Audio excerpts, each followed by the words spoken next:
So in this episode, I'll be showing you guys how to easily do a speed ramp transition around a subject using a gimbal. It's really easy to recreate, and it won't take you that long to do in post.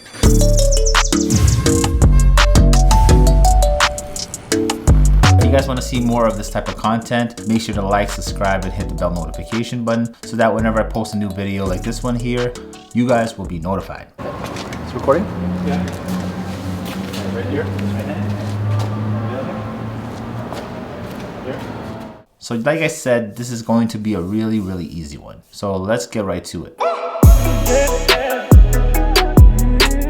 So first we'll talk about the shots you need. So I had my friend Derek help me with this tutorial as he will be the main subject in the shots. So I had him holding his camera and a mini tripod, just making it look like he was vlogging. And I had him do the exact same thing in 3 different locations. I used my Zhiyun Weebill S gimbal to capture the shot along with my Sony a7 III. I went around him doing a full 360 and tried to keep him in the center of the shot at all times. Definitely just try your best. It'll probably take you a few times before getting the shot that you need. But as you can see in my shots here, it wasn't perfect at all. So you can do this in as many locations as you want and all the steps will be the same. But in this tutorial, I just wanted to keep it really simple and easy for you guys. So I decided just to go with 3 different shots in 3 different locations.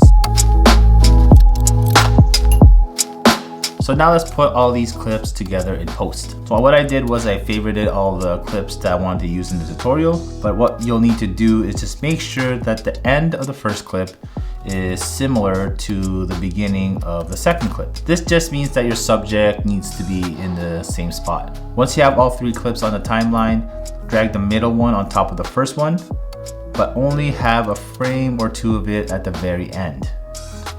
Highlight the top clip and lower the opacity so that you can see the clip behind it. So the goal of this is to make sure that your subject is in a similar spot. Now move it around, resize it until it matches the clip behind.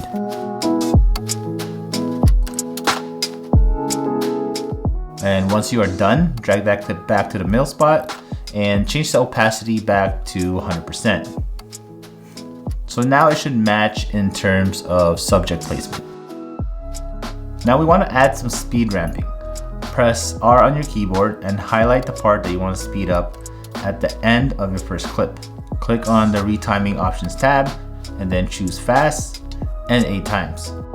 You can play around with the speed, it doesn't have to be 8 times, so make sure to play around with that. Now highlight the beginning of the second clip and do the exact same thing by changing the speed.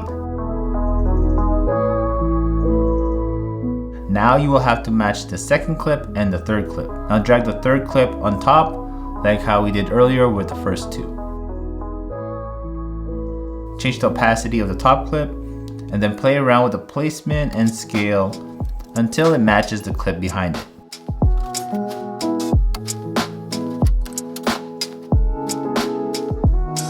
Now once that's done, change the opacity back to 100% and then drag that clip back down. Now press R on your keyboard to bring up the range tool and select a portion of the middle clip, then fast and 8 times.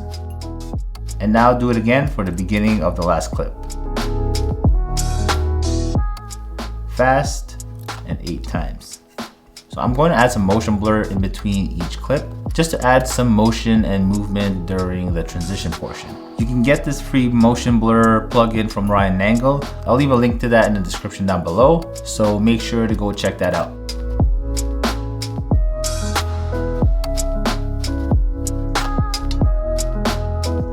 If you're not happy with the smoothness of the transition and the speed, you can always drag around this little gray bar here to extend the length of the speed ramp. Now I'm going to color grade it and add some sound effects, and we should be good to go.